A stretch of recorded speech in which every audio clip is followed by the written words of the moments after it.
Halo warga belajar PKBM Bina Harapan Bangsa, kembali lagi dengan saya Miss Iin pada mata pelajaran Sosiologi.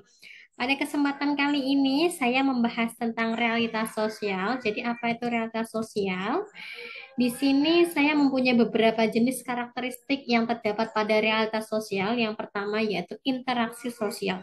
Yang kita ketahui interaksi merupakan hubungan antar pribadi, jadi antar individu dengan kelompok, maupun antar kelompok satu dengan kelompok lainnya di suatu lingkungan. Jadi ketika kita sedang melakukan percakapan itu bisa kita sebut dengan interaksi. Ataupun adanya suatu kesepakatan antar dua kelompok itu juga bisa kita sebut sebagai interaksi. Syarat yang kedua yaitu budaya. Manusia menciptakan kebudayaan untuk melindungi diri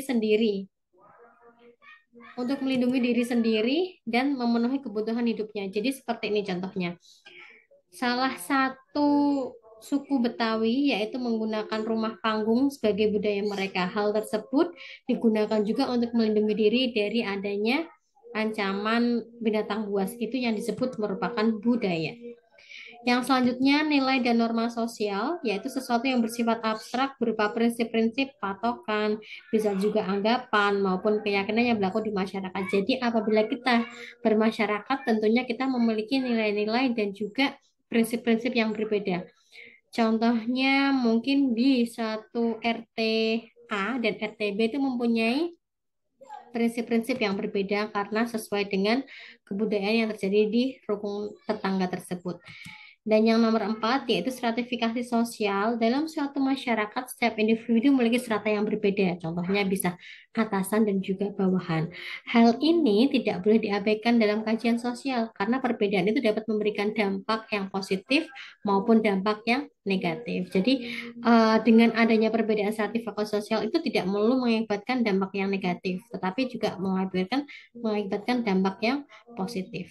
Nomor 5, status dan peran sosial. Status sosial dapat disamakan dengan kedudukan, peringkat, atau posisi seseorang dalam masyarakat. Nah, kalau strata itu dari bawah ke atas dengan status atau peran itu tidak ada namanya tingkatan seperti itu. Sebagai contohnya, Anda berstatus sebagai siswa dan saya berstatus sebagai guru. Nah, di sini peran Anda sebagai siswa itu yaitu belajar, sedangkan peran saya sebagai guru yaitu memberikan materi kepada kalian. Kurang lebihnya seperti itu. Dan yang terakhir, nomor 6, yaitu perubahan sosial, merupakan perubahan yang terjadi akibat suatu keadaan. Saya berikan contoh yang pada saat ini adanya kenaikan BBM. Nah, tentunya akan terjadi beberapa interaksi. Salah satunya yaitu demo. Nah, kenaikan BBM itu terjadi karena suatu keadaan yang dijelaskan oleh suatu lembaga, kurang lebihnya seperti itu.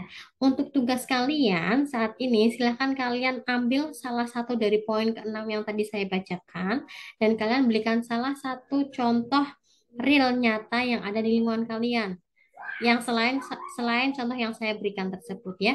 Jadi kalian ambil salah satu dari 6 poin yang saya jelaskan dan kalian berikan contoh real tentang keadaan yang terjadi di sekitar kalian.